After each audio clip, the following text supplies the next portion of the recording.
Bonsoir à tous. Donc aujourd'hui, nouvel événement qui me permet d'autant mieux comprendre aussi Ziziki que je suis en train de vivre. Donc, suite à un entraînement en Penchak suivi le lendemain d'un entraînement boxe thaï, j'ai les cuisses, pour être exact, la cuisse gauche qui est extrêmement endolorie. Et je me rends compte que ça va me permettre d'être d'autant plus compétent et d'autant plus capable de vous donner des détails très très pertinents et très intelligents sur Siziazike.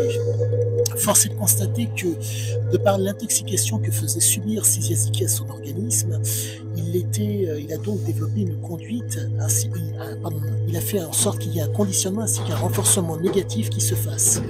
Résultat, vous vous retrouvez avec un homme qui est intelligent, manipulateur et sans gêne. Et ça donne toute la mesure de l'homme par rapport aux différentes actions qu'il a pu commettre au cours de sa vie. Et encore, je mets un bémol car je n'ai pas côtoyé Ziki. J'ai eu la chance de côtoyer une personne qui l'a côtoyé pendant un certain temps. Mais au-delà de ça, le fameux conditionnement et renforcement négatif dont je vous parle et de façon assez récurrente vient pour ma part comment dire, je commence à le comprendre. Il faut comprendre que la douleur est en mesure de vous maintenir éveillé et il nous faut trouver des éléments pour pouvoir la supporter. Dans le cas de Siziazike, pour supporter entre guillemets la douleur, si je puis dire, mais encore pour supporter physiologiquement le mal qu'il faisait subir à son corps, il était dans l'obligation de reprendre des substances pour, entre guillemets, repartir de plus belle. Le manque dû aux substances l'amenait donc, pardonnez-moi, l'amenait donc à devoir reconsommer pour pouvoir supporter le fameux manque. Je reprends la phrase qu'il y avait dans Oro dans Oro, pardonnez-moi.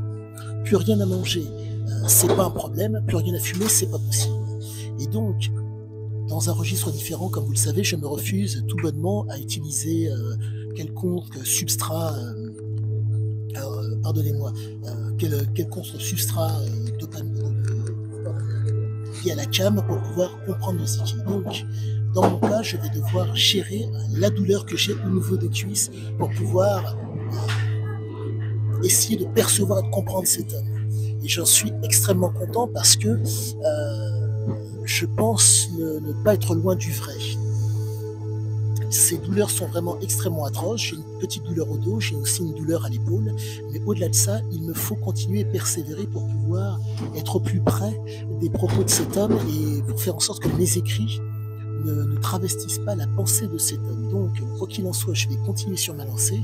Ah, petit détail pour ceux et celles qui voudraient comprendre d'autant plus physiologiquement ce qu'il en est. Pour résumer la chose, donc, il s'avère que la douleur va générer donc de la noradrénaline. Il s'avère que nous avons des récepteurs à la douleur au niveau de l'organisme. Comme c'est au niveau des jambes, au niveau des membres périphériques, des jambes donc, il y a des récepteurs à la douleur qui font un espèce de va-et-vient entre la fameuse douleur et la tête pour libérer des endorphines, donc de l'hormone de plaisir. Dans mon cas, ce n'est pas plaisant, ça fait même mal, mais pour le besoin de l'écriture, je me dois de persévérer et de tenir. Donc je vous dirai ce qu'il en est peut-être après la séance.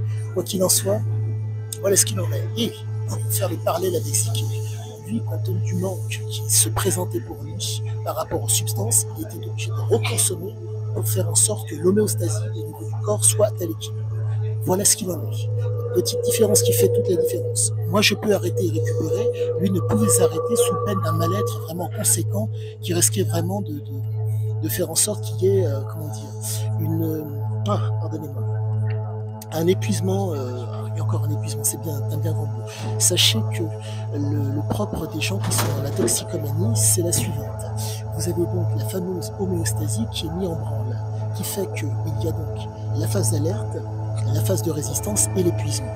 Et donc cet épuisement chez Siziazike aurait été conséquent s'il ne reprenait pas des substances. Moi, la différence de Siziazike, je ne prends aucune substance, donc il n'y a pas d'épuisement. Quoi qu'il en soit, je vous souhaite à tous une excellente fin de soirée et je vous dis à bientôt.